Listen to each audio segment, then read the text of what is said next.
నేను మీతో నిన్న మనవి చేశాను. అరుణాచల క్షేత్రాన్ని చేరుకున్న తరువాత రమణ మహర్షిలో విశేషమైనటువంటి భగవదానుభవాన్ని పొందడానికి కావలసినటువంటి అవకాశం ఆయనకి చిక్కింది. ఆయన యొక్క చిట్ట చివరి ప్రయోజనం అదే. అది తప్ప వేరొకటి ఆయనకి లేదు. ఆయనకి లేదు కాదు, యథార్థములకు ఎవరికైనా చిట్ట చివరికి పొందవలసినటువంటి స్థితి అది సాధన చేత. కాబట్టి ఆయన కేవలము భగవదనుభవమునందు మునిగి తనకన్నా వేరొకటి లేదు అన్న భావనతో అంటే ఆ రకమైనటువంటి ఆత్మ అనుభవంలోకి వచ్చినటువంటి కారణం చేత బ్రహ్మానందం అనుభవిస్తూ ఉన్నారు. దాని వలన శరీరం ఎన్ని వైక్లభ్యములను పొందినప్పటికీ ఆయన దాని గురించి స్పృహ పొందలేదు. కానీ అక్కడ సహజంగా కొడుకు ఏమైపోయాడనేటటువంటి ఆర్తి ప్రధానంగా ఉండేటటువంటిది తల్లికి. ఆ తరువాత అన్నదమ్ములకు ఉంటుంది, పినతండ్రులకు ఉంటుంది. ఆ కారణం చేత పిల్లవాడు ఎందుకు వెళ్ళిపోయి ఉంటాడు అన్నది ప్రారంభమైంది. దాని గురించినటువంటి ప్రశ్న ఏదో ఎవరికి నోటికి వచ్చిన మాట వాళ్ళు చెప్పారు. ఎక్కడో బడిలో ఎవరైనా సరిగ్గా చదవట్లేదని దెబ్బలాడారేమో అన్నారు. 3 రూపాయలు పుచ్చుకుని వెళ్ళిపోయాడు. 3 రూపాయలతో ఏం చేస్తాడు, డబ్బు అయిపోయిన తర్వాత వాడే తిరిగి వస్తాడన్నారు. కాదు పిల్లవాడు ఏదో దారి తప్పాడు, ఎక్కడికో వెళ్ళిపోయాడన్నారు. ఎవరి నోటికి వచ్చిన మాట వాళ్ళు అన్నారు. అన్నగారు ఏమైనా అన్నాడేమో నాగస్వామి అన్నారు కొంతమంది. కాదు బాబయ్యే ఏమైనా అన్నాడేమో ఆ సుబ్బయ్యర్ గారని చెప్పి కొంతమంది అన్నారు. పినతల్లి ఏమైనా అందా అని కొంతమంది అన్నారు. ఎవరికి వచ్చిన మాట, ఎవరికి వచ్చిన ఊహ వాళ్ళు చెప్తూ వచ్చారు. చిట్ట చివరికి ఎవరో ఒక వార్త ప్రచారం చేశారు. తిరుచిరాపల్లిలో నాటకాలకు సంబంధించినటువంటి ఒక సంస్థలో ఈయన సభ్యుడిగా చేరిపోయాడు వెంకటరామన్ అని. వెంటనే పాపం తల్లికి ఆర్తి ఉంటుంది కదూ, అందుకని ఆవిడ ఆ పినతండ్రిని వెళ్ళమని అడిగింది. అప్పటికే సుబ్బయ్యర్ గారి శరీరం విడిచిపెట్టేశారు. ఆ మిగిలినటువంటి నెల్లియప్పయ్యర్ గారు వెంటనే బయలుదేరి అక్కడ భోగట్టా చేసి వస్తే మనిషిని పోలిన మనిషి ఉంటాడు. దూరం నుంచి చూస్తే అచ్చు వెంకటరామన్ ఎలా ఉంటాడో, వెంకటరామన్ అంటే పూర్వాశ్రమంలో భగవాన్ రమణులు అనుకోండి. నిజానికి ఆయన శాస్త్రీయ సన్యాసము అని ఏమీ స్వీకరించలేదు. అరుణాచలానికి 24 కిలోమీటర్ల పరిధిలో దీక్షానియములేమీ లేవు కనుక ఆయన ఎలా బయలుదేరాలో అలాగే కూర్చుండిపోయారు. ఒక కౌపీన ధారణం ఒకటే చేశారంతే. కాబట్టి వెళ్ళి చూస్తే దూరం నుంచి చూసినప్పుడు వెంకటరామన్ ఎలా ఉంటాడో అలాగే ఉన్నాడు. అందులో ఒక నటుడు. అయ్యో వీడు మన పిల్లవాడు కాదని తిరిగి వచ్చారు. కాలం గడిచిపోతోంది, కాలం నిలబడుతుందా? ఎవరి కోసం నిలబడుతుంది? కాలోహి బలవాన్ కర్త సతతం సుఖదుఃఖయో నరాణం పరతంత్రాణం పుణ్యపాపానుయోగత అంటాడు వ్యాసుడు. కాలం నడిచి వెళ్ళిపోతూ ఉంటుంది. ఆ నడిచి వెళ్ళిపోతున్నప్పుడు అలగమ్మగారు మెల్లిగా మనసు తిటవు చేసుకుంది. ఏ కారణం చేత? పరమేశ్వరుడు ఒక చోట దుఃఖాన్ని ఇస్తే ఒక చోట సుఖాన్ని ఇస్తాడు. ద్వంద్వములకు వశులమైపోయినటువంటి మనందరికీ ఎక్కడో ఒక చోట మనసుకి ప్రీతి కలిగిన చోట సేద తీరుతాం, మనసుకు బాధ కలిగిన చోట డసిపోతూ ఉంటాం. ఒక కొడుకు వెళ్ళిపోయాడే అని ఆవిడ బాధపడ్డారు. ఉన్న నాగస్వామికి ఓ ఉద్యోగం వచ్చింది సబ్ రిజిస్ట్రార్ ఆఫీస్లో. కోడలు కాపరానికి వచ్చింది. ఏదో కొడుకు కోడలు కాపరం చూసుకుని ఆవిడ సంతోషపడిపోతున్నారు. అలగమ్మ గారి వైపు నుంచి చూస్తే ఒకలా ఉంటుంది విషయం. భగవాన్ రమణుల వైపు నుంచి చూస్తే ఒకేలా ఉంటుంది. ఒకలా కాదు, ఒకేలా. ఇంకొక మార్పు ఉండదు. ఆయన ఎప్పుడూ ఆత్మయందు రమిస్తూ ఉంటారు. కాబట్టి ఒక రోజున వీళ్ళందరూ కూర్చుని ఉండగా ఎవరో పరిగెత్తుకొచ్చాడు. వచ్చి తిరువణ్ణామలైలో ఒక మామిడి తోపులో ఒక పిల్లవాడు చాలా గొప్ప స్థితిని పొందేట.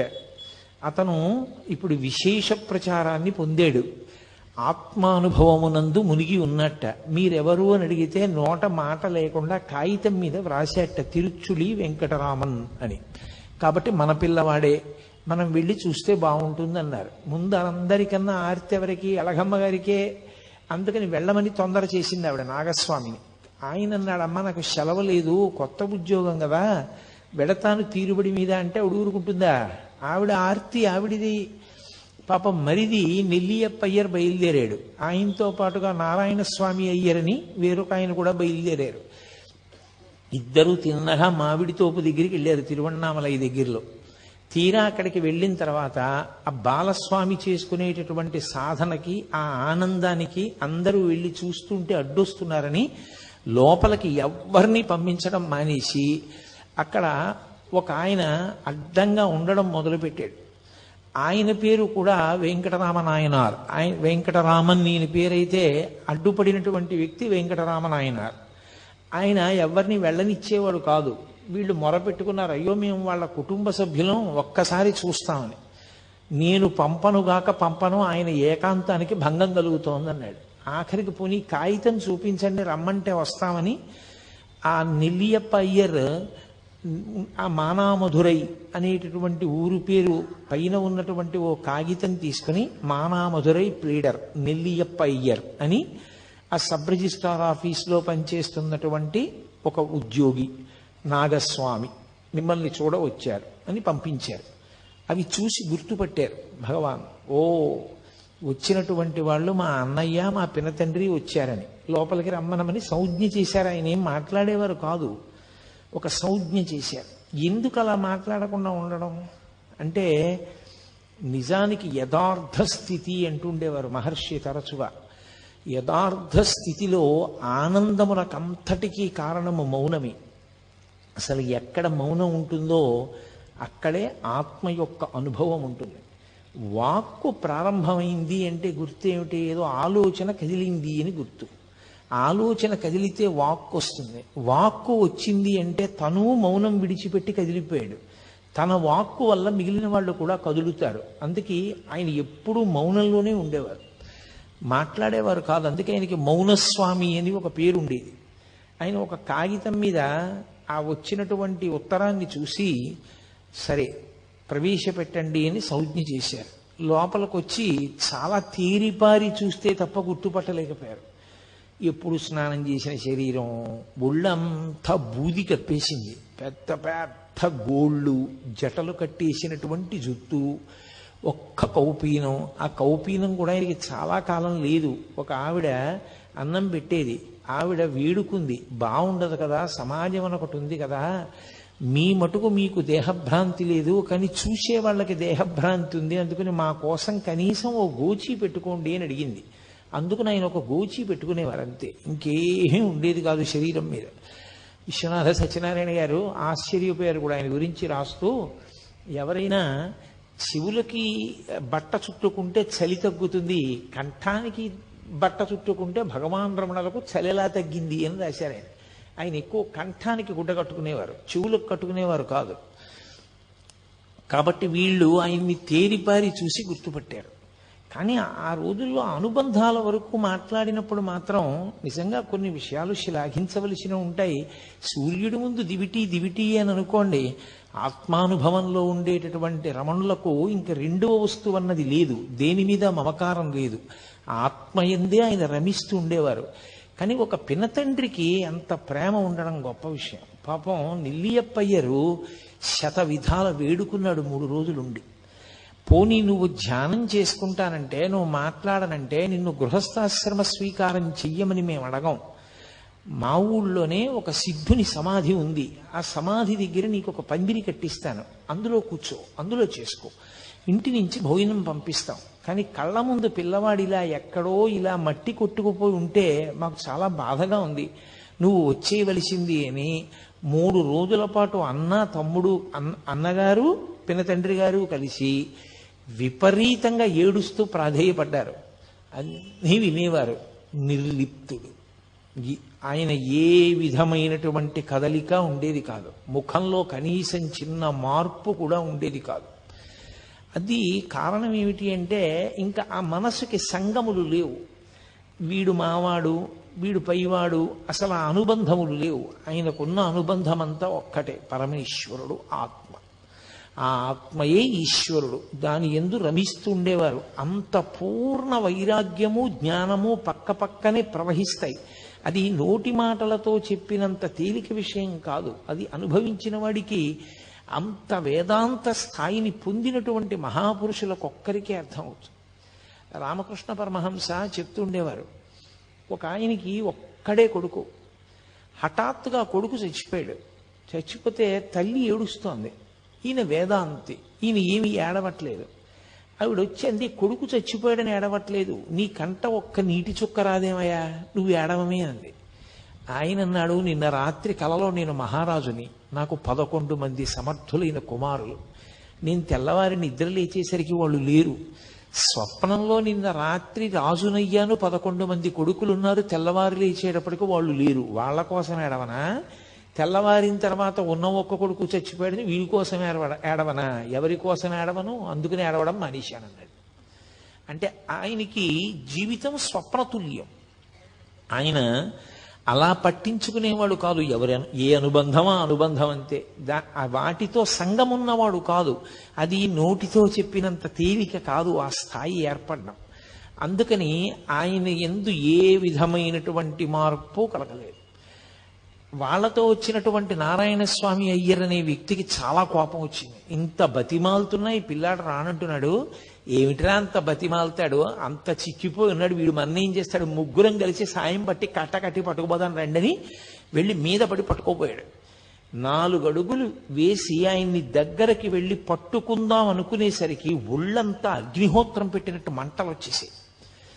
అప్పుడు అర్థమైంది ఆయన ఏ స్థాయిని పొంది ఉన్నారో. ఆయనను అలా బంధీకృతుణ్ణి చేయడం, ఆయన్ని తీసుకెళ్లడం సాధ్యం కాదు. ఆయన ఒక ఆత్మగా నిలబడి ఉన్నారు. సర్వదా ఆయన ఆ స్థాయిలో ఉన్న కారణం చేత పరమేశ్వర స్వరూపుడై ఉన్నాడు. ఆయన అభీష్టానికి వ్యతిరేకంగా చేయడం ఎవరికీ సాధ్యం కాదని మళ్ళీ ముగ్గురు కలిసి వెళ్ళిపోయారు. వెళ్ళిపోయి బాధపడుతూ అళగమ్మ గారికి చెప్పారు. పాపం అళగమ్మ గారు నన్ను ఒక్కసారి తీసుకెళ్ళమని వేడుకుంది. సరే వీలు వెంబడి తీసుకెళ్తానమ్మా అన్నాడు. అలా కొంతకాలం అయిపోయింది. అయిపోయిన తర్వాత ఆయన మిల్లిగా ఈ మామిడి తోపులోకి చాలా మంది జనం ఆయన దర్శనార్థం వచ్చేయడం మొదలుపెట్టారు. దానివల్ల చెట్ల కొమ్మలన్నీ విరిగిపోయి కాయలన్నీ రాలిపోయి వాటికి అలజడి కలుగుతోంది. మన వలన ఎవరికో ఇబ్బంది కలగడం ఎందుకని ఆయన ఆ ప్రదేశాన్ని విడిచిపెట్టి మెల్లిగా కొండ మీద విరూపాక్ష గుహకి చేరుకున్నారు. ప్రపంచం చాలా విచిత్రంగా ఉంటుంది. మీరు రమణ మహర్షి అనేటటువంటి ఒక తెర మీద ఒక చలనచిత్రాన్ని చూసినట్టు చూడొచ్చు. స్వార్థ స్వభావం ఉండేటటువంటి వ్యక్తులు ఎంత పవిత్ర జీవనం గడిపే వారి యొక్క జీవితంతో కూడా వ్యాపారం చేస్తారు. ఆ విరూపాక్ష గుహలో ఒక మహానుభావుడు పరమేశ్వరుడు గురించి తపస్సు చేసి ఈశ్వరానుగ్రహంతో బూది కుప్పగా మిగిలిపోయాడు ఆయన. ఆ విరూపాక్ష గుహని ఏదో కోర్టులో కేసు నడిచింది, ఆఖరికి ఒక మఠం నెగ్గింది. దాని ఏజెంట్ ఒకరిని నియమించారు ఆ గుహని చూడమని. మీలో ఎవరైనా విరూపాక్ష గుహ చూశారో లేదో నాకు తెలియదు. ఆ గుహకి ఒక ప్రత్యేకత ఉంది. అరుణాచల పర్వతం నుంచి గాలి వీసినప్పుడు ఆ గుహలోకి గాలి ప్రవేశిస్తే ఓంకారం వినపడుతుంది, ప్రణవం. అది చాలా గొప్ప గుహ ఆ అరుణాచలంలో. అటువంటి గుహలో రమణ మహర్షి కూర్చుని తపస్సు చేసుకుంటూ ఉండేవారు. తపస్సు అన్న మాటకి నేను మీతో 1కి 10 మార్లు చెప్పాను. ఆయన బ్రహ్మానందానుభవమే తప్ప తపస్సు అని అనడానికి ఏం లేదు. కాబట్టి ఆయన ఆ గుహలో ఉంటూ ఉండేవారు. చాలా మంది కొండ ఎక్కి గుహలో ఉన్న రమణుల దర్శనానికి వస్తూ ఉండేవారు. ఇతను మిల్లిగా ఏం చేశాడంటే అది విరూపాక్ష గుహ చూడడానికి వస్తున్నారు అని పేరు పెట్టి టిక్కెట్ పెట్టి డబ్బు వసూలు చేసుకోవడం మొదలుపెట్టాడు. చాలా మంది పాపం రమణ మహర్షిని చూడాలనుకున్న వారు డబ్బు కట్టి లోపలికి వెళ్ళి చూసి వస్తుండేవారు. ఇతనంతా ఏమని ప్రచారం చేశాడంటే లోపల కూర్చున్న రమణుల గొప్ప కాదు, విరూపాక్ష గుహ గొప్ప, గుహ చూడ్డానికి వస్తున్నారనేవాడు. ఇది భగవాన్కి తెలిసింది. తెలిసి ఆయన మెల్లిగా దాని మించి దిగిపోయి వేరే ఎదురుగుండా ఉన్నటువంటి మామిడి చెట్టు గుహనో గుహ, ఆ చెట్టు తొర్ర ఉన్న గుహలోకి వెళ్ళిపోయారు. వెళ్ళిపోయినా ఇతను ఏం చేశాడంటే రోడ్డు కింద మార్గంలో కాపు కాసి వెళ్ళేటటువంటి వాళ్ళందరి దగ్గర అక్కడే వసూలు చేసేసుకుంటూ ఉండేవాడు డబ్బు. అరేరే నిష్కారణంగా నా కోసం వస్తున్న వాళ్ళందరూ ఇంత ఇబ్బంది పడి డబ్బు కట్టవలసి వస్తోందని అక్కడి నుంచి బయలుదేరి భగవాన్ కిందకి వెళ్ళిపోయారు. వెళ్ళిపోయి కొండ పాదంలో ఉండేటటువంటి అరుణగిరినాథర్ దేవాలయంలో కొంతకాలం ఉన్నారు. ఎంత విచిత్రంగా ఉంటుందంటే ప్రపంచం. ఆ తర్వాత ఏదో తప్పు తెలుసుకున్నాడు, పొరపాటు అయిపోయిందన్నాడు, విరూపాక్ష గుహలోనే ఉండమన్నాడు. మళ్ళీ రమణ మహర్షి విరూపాక్ష గుహలోకే వెళ్ళారు. ఒంటి మీద ఉన్న బట్ట మారిస్తేను బట్ట రంగు మారిస్తేను లోపల ఉన్న బుద్ధులు ఎక్కడికి పోతాయి? బట్ట మారిస్తే బుద్ధి పోతుందా? బట్ట రంగు మారితే బుద్ధి పోతుందా? సన్యాసులమని పేరు చెప్పుకొని కాషాయం కట్టుకుని తిరిగేటటువంటి ప్రబుద్ధులు కొందరు అరుణాచల పర్వతం మీద ఉండేవారు ఆ రోజుల్లో. వాళ్ళకి రమణ మహర్షి మీద అపారమైనటువంటి కక్ష. ఎందుకని అంటే ఆయన వచ్చిన తరువాత అందరూ ఆయన దర్శనానికి వెడుతున్నారు అని. అందులో జటాస్వామి అని ఒక స్వామి ఉండేవాడు.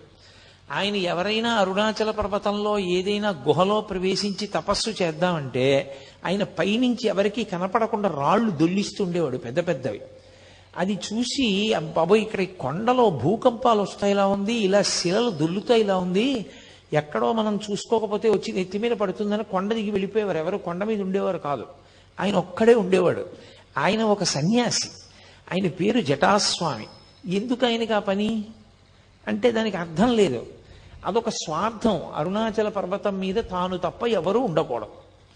ఒకసారి రమణ మహర్షి రాళ్ళు ఎక్కడి నుంచి పడుతున్నాయో గమనించి అతని ఊహకు అందడానికి వీలు లేకుండా వేరొక వైపు నుంచి కొండ ఎక్కి అతను రాళ్ళు దొల్లిస్తుంటే పట్టుకున్నారు. పట్టుకుంటే రాళ్ళు దొల్లిస్తున్నవాడు రమణ మహర్షిని చూసి సిగ్గుపడాలి, అతను సిగ్గుపడలేదు. అరగంట సేపు నవ్వాడు. అరగంట సేపు నవ్వి పెద్ద వికటాట్టహాసం చేసి వెళ్ళిపోయాడు. కానీ మీరు ఒక్క విషయం గమనిస్తూ ఉండాలి, రమణులు ఉదాసీనులు. ఆయన పక్కన మీకు ఇటువంటి వ్యక్తులందరూ కనపడుతూ ఉంటారు. ఆయనకి దేనితో సంబంధం లేదు. వీడు ఇటువంటి వాడు, వాడు అటువంటి వాడు అన్న మాట ఆయన ఏమనరు. ఆయన ఎప్పుడైనా ఎవరికైనా చెప్తే అసలు నోరు విప్పి చెప్తే ఒక్క మంచి మాట, ఇలా ఎందుకు చేస్తావు తప్పు కదూ అంతే. దానికి అరగంట నవ్వాడు అతను. నిజంగా ఆ మాట ఆయన అన్నందుకు చెయ్యి పట్టుకున్నందుకు మార్పు రావాలి, రాలేదు సరికదా. అరగంట సేపు నవ్వి కొండ దిగి వెళ్ళిపోయాడు. ఎంత చిత్ర విచిత్రమైనటువంటి వ్యక్తులు ప్రపంచంలో ఉంటారో. ఆయన నా కోసం ఇంతమంది వస్తారని కానీ, నేను విరూపాక్ష గుహలో తపస్సు చేస్తున్నానని కానీ, నేను బ్రహ్మానందం అనుభవించేవాడిని కానీ, నేను వీడిని పట్టుకున్నానని కానీ, వీడి గురించి 10 మందికి చెప్దామని కానీ ఆయనకి ఏమీ ఉండదు. ఎప్పుడు నిస్సంగంగా దేనితో సంబంధం లేకుండా ఆయన ఈ లోకాన్నంతటినీ కూడా ఏదో ఒక సినిమా చూసేటటువంటి వ్యక్తి ఎలా చూస్తాడో అలా ఉండేవారు. ఆయన అనుభవం అంతా ఆత్మతోటే. ఇవన్నీ గుణసంగము వలన ఇలా ప్రవర్తిస్తూ ఉంటారు అన్నట్లుగా చూస్తుండేవారంతే. అందుకే పరమ ఉదాసీనుడు. ఒక వేదాంతికి ఆత్మని అనుభవించినటువంటి మహాపురుషులకు ఉండేటటువంటి ఆ ఉదాసీనత ఏది ఉంటుందో దాని రాశీభూతమే రమణ మహర్షి. అందుకే ఆయన దేనికి విచలితుడవడం కానీ, ప్రతిస్పందించడం కానీ, దాన్ని బట్టి ఆయన మనసు వ్యగ్రత పొందడం కానీ, లేకపోతే ప్రసన్నం అవ్వడం కానీ, హావభావాలు మారడం కానీ, మాటలో వ్యగ్రత కానీ, మాటలో భయం కానీ ఏమీ ఉండేవి. ఎప్పుడూ ఒక్కలాగే ఉండేవారు. కానీ రకరకాల వ్యక్తులు మాత్రం ఆయనని గౌరవించిన వాళ్ళు ఉన్నారు, పూజించిన వాళ్ళు ఉన్నారు, నమస్కరించిన వాళ్ళు ఉన్నారు, మాట్లాడిన వాళ్ళు ఉన్నారు, పుస్తకాలు రాసిన వాళ్ళు ఉన్నారు, వాదన చేద్దామని వచ్చిన వాళ్ళు ఉన్నారు, ఆయన్ని తప్పు పట్టుకోవాలనుకున్న వాళ్ళు ఉన్నారు, ఆయన్ని గౌరవించాలనుకున్న వాళ్ళు ఉన్నారు, ఆయన పనికి మాలిన వాళ్ళని నిరూపించాలని ప్రయత్నం చేసిన ధూర్తులు కూడా ఉన్నారు. ఆయన మాత్రం పరమ ఉదాసీనుడు. ఇవేవి ఆయన మనసులోకి ఎక్కవు. నిర్లిప్తంగా ఉంటారు. ఎప్పుడూ ఎవ్వరి మీద ఎక్కడ ఏ చాడీ చెప్పరు.